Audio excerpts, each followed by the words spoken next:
एक पेपर के एक पार्ट के नोट्स बना लें। फॉर एग्जांपल जनवरी मैंने हिस्ट्री का पूरा खत्म कर लिया, जो पेपर 1 का पार्ट ए है। सेकंड जब फरवरी चालू हुआ तो मैंने पेपर 1 का पार्ट बी खत्म कर लिया। इस तरह क्या होगा कि आप 150 नंबर का जो मेंस का सिलेबस है नोट्स बना के प्रॉपर तो कर ही चुके हैं, तो आप उसके नोट्स बनाने खत्म करेंगे, खुद के बनाए नोट्स। और खुद के बनाए नोट्स का मतलब ये नहीं कि आप हर टॉपिक के बना लें।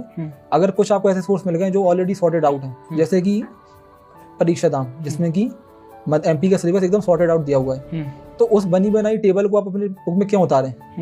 तो फिर जहाँ आपको अच्छे सोर्स मिल रहे हैं जो ऑलरेडी नोट्स फॉर्मेट में हैं, उनको रख रहे दें। ओके, तो जो एस्पिरेंट्स अभी 2026 का अटेम्प्ट देने वाले हैं और जो एस्पिरेंट 2027 का अटेम्प्ट देने वाले हैं, तो इन दोनों के लिए क्या स्ट्रेटजी अभी सही रहेगी? पहले 2026 की बात करते हैं। हाँ, एग्जाम जब से 26 का क्योंकि पास है तो उसकी बात कर लेते हैं। 26 में आप मीन्स के वो सिलेबस फिलहाल पढ़ें, नोटिफिकेशन आने तक, नवंबर दिसंबर तक। जीएस के टॉपिक्स, हिस्ट्री, पॉलिटी, ज्योग्राफी, थोड़ा बहुत इकोनॉमिक्स जो प्री से मैच कर रहा हो, बस। क्यों? क्योंकि ये सारा कुछ प्रीलिम्स में आने वाला है। जब प्रीलिम्स आएगा तो आप थोड़ा सा मेंस को छोड़कर फिर एकदम प्री ओरिएंटेड हो जाएं। और क्योंकि आप जीएस पढ़ चुके होंगे, हिस्ट्री, पॉलिटी, ज्योग्राफी और एमपी, तो फिर आप थोड़ा सा करंट अफेयर्स, आईटी और ट्राइल्स वगैरह पढ़ने लगें। हाँ, एक काम जरूर करें कि डेली बेसिस पे परीक्षा में जरूर पढ़नी है। परीक्षाधाम और या फिर कोई दूसरी एमपी किताब जो भी आप प्रेफर करें, 1.5 घंटा 1 घंटा डेली दें। बहुत बड़ी किताब नहीं है ना, 400 पेज के लगभग कुछ है नए एडिशन में।